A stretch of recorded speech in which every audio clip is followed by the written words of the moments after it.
സഹകരണ ബാങ്കിന് മുന്നിൽ നിക്ഷേപകന്റെ ആത്മഹത്യ. അന്വേഷണത്തിന് പ്രത്യേക സംഘം. കട്ടപ്പന റൂറൽ കോഓപ്പറേറ്റീവ് സൊസൈറ്റിയിൽ നിന്നും പണം തിരികെ ലഭിക്കാത്തതിനെ തുടർന്ന് നിക്ഷേപകൻ സാബു ആത്മഹത്യ ചെയ്ത സംഭവത്തിൽ അന്വേഷണത്തിന് പ്രത്യേക സംഘത്തെ നിയോഗിച്ചു. കട്ടപ്പന തങ്കമണി CIമാരുടെ നേതൃത്വത്തിലുള്ള സംഘമാണ് അന്വേഷണം നടത്തുക. 9 പേരാണ് സംഘത്തിലുള്ളത്. SP TK വിഷ്ണു പ്രദീപാണ് സംഘത്തെ നിയോഗിച്ചത്. ഇന്നലെയാണ് കട്ടപ്പനയിലെ വ്യാപാരിയും നിക്ഷേപകനുമായ മുളങ്ങാശ്ശേരിയിൽ സാബു ബാങ്കിനു മുന്നിൽ ആത്മഹത്യ ചെയ്തത്. കട്ടപ്പന പള്ളിക്കവലയിൽ വെറൈറ്റി ലേഡി സെന്റർ നടത്തുകയായിരുന്നു സാബു. ബാങ്കിന്റെ പടികൾക്ക് സമീപമാണ് സാബുവിനെ തൂങ്ങി മരിച്ച നിലയിൽ കണ്ടെത്തിയത്. ബാങ്കിന് സമീപത്ത് താമസിക്കുന്നവരാണ് മൃതദേഹം ആദ്യം കണ്ടത്. തുടർന്ന് പോലീസിൽ വിവരമറിയിക്കുകയായിരുന്നു. Kattappana rural development cooperative society സ്ഥാപനത്തിൽ സാബു പണം നിക്ഷേപിച്ചിരുന്നു.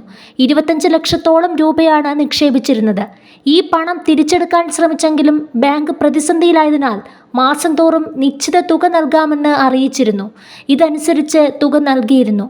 എന്നാൽ ഇന്നലെ ഭാര്യയുടെ ചികിത്സാർത്ഥം കൂടുതൽ തുക ആവശ്യപ്പെട്ട് സാബു ബാങ്കിലെത്തിയിരുന്നു. തുടർന്ന് ജീവനക്കാരുമായി തർക്കമുണ്ടായി. തൊടുപുഴയിലെ ആശുപത്രിയിൽ ചികിത്സയിലാണ് സാബുവിൻ്റെ ഭാര്യ.